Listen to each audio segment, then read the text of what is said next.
ទីកន្លែងវត្តអារាមមួយកន្លែងនេះធ្លាប់តែឃើញបងប្អូនយើងផុសថាมันបាច់ចាំទៅដល់សម្រាប់ប្រទេសចិនទេនៅស្រុកខ្មែរយើងក៏មាននៅថ្ងៃនេះគឺខ្ញុំបានមកដល់ហើយបងប្អូនអរគ្នាដំបូងខ្ញុំគិតថាឆ្ងាយបាទពីផ្ទះរបស់ខ្ញុំប៉ុន្តែដល់ពេលវាយ Google Map មើលបងប្អូនអរគ្នាគឺនៅ3គីឡូពីកន្លែងខ្ញុំបាទរស់នៅបាទសពថ្ងៃតែប៉ុណ្ណោះជាមួយទីវត្តអារាមផងដែរបងប្អូនអរគ្នាថ្មបាទថ្មភ្នំគឺប៉ុណ្ណាណៃតែម្ដងឥឡូវគឺខ្ញុំបាទធ្វើដំណើរពីផ្ទះខ្ញុំទៅបាទនៅក្នុងបាទបូរីជុកវ៉ាពីបងប្អូនអរគ្នាទៅនេះទៅជាមួយនឹងកូនជាមួយនឹងប្រពន្ធដើម្បីចង់ឃើញថាបាទទីនោះស្អាតប៉ុណ្ណាគឺបាទទៅវត្តបាទបញ្ញាធំបងប្អូនអរគ្នាដែលនៅខាងក្រោយវត្តក្រាំងធ្នង់យើងបន្តិចទេជីពីកន្លែងខ្ញុំទៅគឺចម្ងាយ3គីឡូចុច7បើថាជិត4គីឡូម៉ែត្របងប្អូនអរគ្នាបាទមិនឆ្ងាយទេឥឡូវខ្ញុំធ្វើដំណើរបាទចេញពីផ្ទះទៅគឺយើងធ្វើដំណើរទៅខាងជើងបាទតាមផ្លូវខាងជើងបរិយាពិភពថ្មីជុកបា2ហ្នឹងបាទយើងទៅមុខរហូតអញ្ចឹងទៅបងប្អូនអរគ្នាឥឡូវគឺខ្ញុំនឹងធ្វើដំណើរទៅបាទគ្រាន់តែឃើញបងប្អូនយើងគាត់ឧស្សាហ៍ផុសបាទវត្តនោះឃើញស្អាតមែនទែន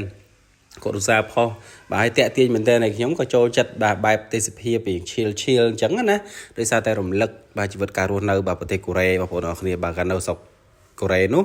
ក៏បានឧស្សាហ៍ទៅលេងបាទទីកន្លែងវត្តអារាមបាទដែលមានបាទវិហារធំមានឃើញថ្មធំអញ្ចឹងហើយទៅឃើញដល់ពេលទៅដល់នោះឃើញថាកាលខ្ញុំនៅស្រុកកូរ៉េគឺខ្ញុំបាទបានដើរកាត់នឹងឆ្លងកាត់មហាកផែងបាទនៅទីក្រុងស៊ូវ៉ុនបាទទីក្រុងរបស់កូរ៉េមួយកន្លែងនិយាយជារួមទៅគឺខ្ញុំបាទសម័យឃើញកាលខ្ញុំរស់នៅបាទក្រៅប្រទេសមែនទែនបងប្អូនអរគ្នាឥឡូវយើងធ្វើដំណើរបាទពីកើតតលិចឆ្ពោះទៅវត្តក្រាំងធ្នង់បងប្អូនអរគ្នាឥឡូវយើងដល់បាទខ្លោងពីវត្តបាទក្រាំងធ្នង់ហើយបងប្អូនអរគ្នាយើងជិះមកជើងបន្តិចមកហើយផ្លូវនេះគឺយើងបត់តលិចស្របជាមួយនឹងរបងវត្តក្រាំងធ្នង់តែម្ដងបងប្អូនអរគ្នាហើយជាមួយបងប្អូនដែលចង់ទៅលេងមិនពិបាករកទេបាទបងប្អូនជិះតែបន្តិចទៅបងប្អូនបាទដល់កន្លែងខាងជើងវត្តបាទក្រាំងធ្នង់ហ្នឹងមានផ្លូវមួយជាប់របងវត្តហ្នឹងបងប្អូនបត់ទៅលិចត្រង់ទៅបាទបងប្អូនចាំមើលការធ្វើដំណើររបស់ខ្ញុំបងប្អូនអរគ្នាហើយជាមួយនឹងការធ្វើដំណើរនេះផងដែរគឺខ្ញុំចង់បង្ហាញបាទពីតំបន់ទេសចររបស់យើងបងប្អូនយើងមួយចំនួនតិចតែគាត់ដឹងបាទពីតំបន់ទេសចរមួយកន្លែងនេះដោយសារតែទីកន្លែងហ្នឹងកំពុងតែរៀបចំសាងសង់បងប្អូនអរគ្នាហើយអ្វីដែលពិសេសទៀតនោះនៅខាងក្នុងវត្តបញ្ញាធំហ្នឹងគឺបាទសុទ្ធសឹងតែជាភិក្ខុនីទេបងប្អូនអរគ្នាអត់មានបាទព្រះសង្ឃទេសុទ្ធតែភិក្ខុនីទាំងអស់បាទសុទ្ធតែជាបាទលោកបាទជានារីណាឥឡូវគឺយើងចេញមកពីខាងលិចបាទវត្តក្រាំងធ្នង់មកបានបន្តិចបងប្អូនឥឡូវយើងបានមកដល់ហើយបាទនោះគឺជារបងកំផែងបាទជារបងវត្តបងប្អូនអរគ្នាហើយរបងវត្តនោះគឺបាទធ្វើសុទ្ធសឹងតែជាថ្មភ្នំទាំងអស់បងប្អូនអរគ្នាបាទមួយដុំគឺរាប់តោនបងប្អូនអរគ្នាហើយធំណានិយាយជារួមទៅគឺគ្រាន់តែឃើញមានអារម្មណ៍ថាវ៉ាវខ្ញុំមិនចង់ជឿថានៅស្រុកខ្មែរយើងមានបាទអញ្ចឹងណាធ្លាប់តែឃើញបាទរបងថ្មអង្គរវត្តបាទឥឡូវមកឃើញទៅទីក្រុងភ្នំពេញហើយបាទគឺយើងមានបងប្អូនអរគ្នាបាទមានហើយជាមួយនឹងថ្មភ្នំផងបងប្អូនឃើញហើយបាទប៉ុណ្ណាណៃហើយការរៀបនោះគឺរៀបបានស្អាតមែនទែនហើយអ្វីដែលពិសេសបងប្អូនអរគ្នាបាទអត់ដឹងថាផ្លូវចូលកន្លែងណាទេកំពុងតែជិះព្រាវហើយបងប្អូនអរគ្នាហើយដូចខ្ញុំជម្រាបជូនបងប្អូនអញ្ចឹងបាទឥឡូវនេះវត្តបញ្ញាធំហ្នឹងគឺកំពុងតែធ្វើការសាងសង់នៅឡើយទេបងប្អូនបាទឃើញហើយបាទមានអាស្ទូចជារួមទៅมันអាចលើកដោយកម្លាំងមនុស្សបានបងប្អូនគ្រាន់តែឃើញបាទកផែងថ្មនេះបងប្អូនដឹងហើយថាបាទវាជាកន្លែងមួយដែលកម្លាំងមនុស្សយើងបាទលើកមិនរួចទេមានតែប្រើគ្រឿងចាក់ទាំងអស់បងប្អូនអរគ្នាឥឡូវគឺខ្ញុំជិះបាទកេលមួយជុំបងប្អូនអរគ្នាហើយកន្លែងនេះគឺកន្លែងច្រកចូលណាតែខ្ញុំអត់ហ៊ានចូលដោយសារតែយើងអត់ដឹងថាគេឲ្យយើងចូលដែរឬអត់អញ្ចឹងខ្ញុំក៏ជិះបាទមួយជុំតែម្ដងហើយជិះមួយជុំបាទដល់ផ្លូវចូលអត់ចូលជិះបាទទៅពហុបាទមួយជុំវត្តតែម្ដងហើយដោយសារតែយើងអត់ទាន់សួរគេបាទដល់ពេលសម្រួចទៅសួរគេទៅបាទសួរជាងទៅអត់អីទេបងបាទគេឲ្យយើងចូលទស្សនាធម្មតាបាទក៏បានបាទដើរចូលទស្សនាខាងក្នុងនឹងឯងបងប្អូនអរគ្នាហើយជាមួយនឹងវត្តបញ្ញាធំផងដែរបងប្អូនអរគ្នាបាទនៅខាងក្រៅរបងវត្តក៏ណាបាទខែនេះផងខែកដឹកចេះផងបងប្អូនឲ្យទៅជាខ្យល់មកបាទតិចស្រាប់តែម្ដងបើនិយាយអំពីបាទបងប្អូនយើងដែលគាត់នៅក្បែរហ្នឹងគាត់ឧស្សាហ៍មកលេងច្រើនបងប្អូនដូចនេះអញ្ចឹងបាទគាត់មកលេងលក្ខណៈបាទគ្រួសារបាទគាត់មកលេងដូចជាខ្ញុំដែរបងប្អូនឃើញហើយបាទមានតទាយើងអត់ទាន់ធ្វើឲ្យទេបាទអញ្ចឹងខ្ញុំជិះបាទមួយជុំវត្តបាទហេតុចង់ដឹងថាបាទវត្តហ្នឹងធំប៉ុណ្ណាបាទជិះមួយជុំសាកលោមើលតែម្ដងហើយដូចខ្ញុំជម្រាបជូនបងប្អូនអញ្ចឹងបាទថ្មមួយជុំនេះមិនមែនតិចតោនទេបងប្អូនទាំងអស់គ្នាបាទមិនមែនតិចដុំមិនមែនតិចលៀនដុំហើយក៏មិនមែនការដឹកជញ្ជូននោះ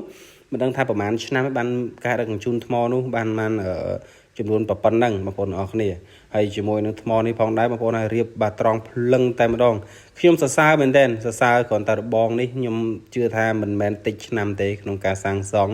បាទមានតាំងលេឡំជាមួយនឹងបាយអមានបាទតាំងពីថ្មមានតាំងពីគេហៅថាថ្មតូចៗដើម្បីបំពេញនៅចន្លោះប្រហោងណាហ្នឹងហើយខ្ញុំសរសើរមែនទែនបាទនៅការកាត់ថ្មបានត្រង់បងប្អូនអរគ្នាបើកាត់មិនត្រង់ទេគឺច្បាស់ហើយយើងមិនអាចរៀបអញ្ចឹងបានទេបាទតែតកតងទៅនឹងការកាត់គឺកាត់តែសងខាងទេគេមិនកាត់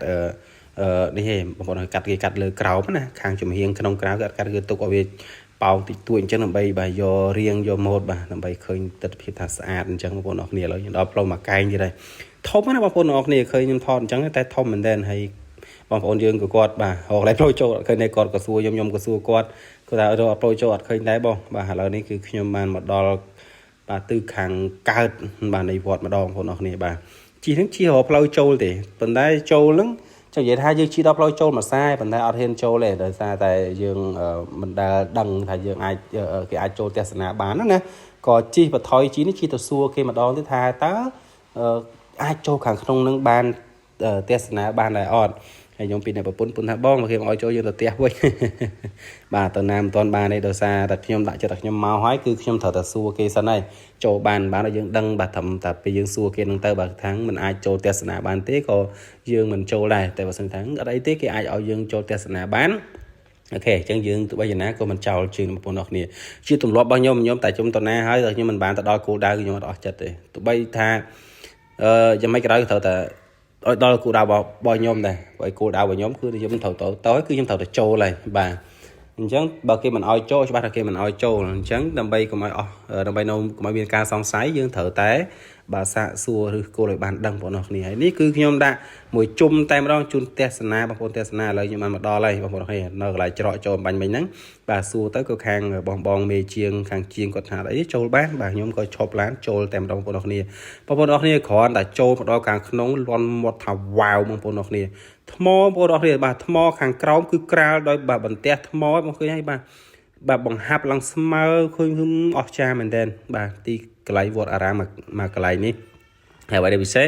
បាទ design mode មកគឺដូចបាទនៅប្រទេសចិនអញ្ចឹងបងប្អូនអរគ្នាបាទគឺការរៀបរចនាបថគឺ mode បាទមកពីបាទខាងប្រទេសចិនហើយអ្វីដែលពិសេសទៀតនោះបងប្អូនអរគ្នាបាទថ្មធំបងប្អូនអរគ្នាហើយដែកបងប្អូនបាទតម្រនេះគឺជាប្រភេទដែកហើយអ្វីដែលអស្ចារ្យគឺបាទសសរ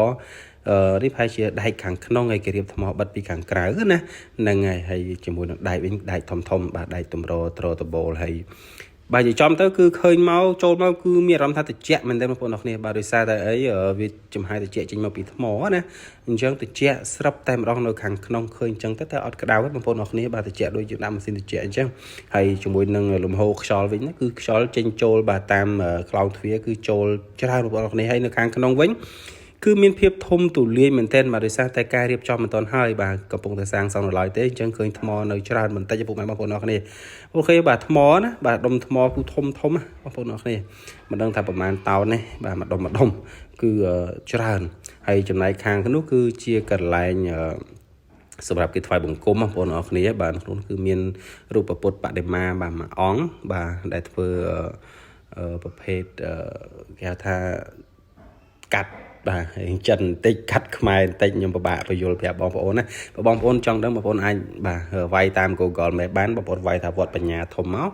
គឺខាង Google Map គឺនឹងបង្ហាញមកដល់គោលដៅទីតាំងមួយកន្លែងហ្នឹងហើយបងប្អូនអរគ្នាហើយតាក់តងទៅនឹងបាទខាងក្នុងគឺមានភាពធំទូលាយបងប្អូនអរគ្នាបាទហើយខាងនោះគឺផ្លូវចូលទៅវិហារជាមួយចាប់ខ្ញុំថតជូនពុកម៉ែបងប្អូនបាទបងប្អូនឃើញបាទជាងខាងក្នុងគឺ design មកគឺស្អាតណាបងប្អូនអរគ្នាហើយមានឋានៈគេមើលទៅត្រជាក់ភ្នែកបាទមែនទេហើយជុំវិញនៅកន្លែងនេះគេហៅថាកន្លែងថ្វាយបង្គំនេះគឺមានបាទគេធ្វើជាទឹកកន្លែងទឹកហើយនេះគឺចូលទៅវិហារផ្លូវចូលទៅវិហារតែខ្ញុំអត់បានទៅទេដោយសារប្រពន្ធក៏អត់ស្រួលខ្លួនដល់ហ្នឹងគាត់មានអារម្មណ៍ថាងងឹតមុខអញ្ចឹងក៏ខ្ញុំអត់បន្តដំណើរទៅមុខដែរក៏ធ្វើបាទដំណើរបកក្រោយវិញថាមកទៅមើលវិហារគេបន្តិចឥឡូវយើងបានបញ្ចប់ហើយបងប្អូនគ្នាក៏បាទថតកន្លែងជាងសាងសង់ជូនពុកម៉ែបងប្អូនហើយវីដេអូយើងក៏មានតែប៉ុណ្្នឹងឯងអរគុណមែនទែនសម្រាប់ការទស្សនាអរគុណបាយបាយ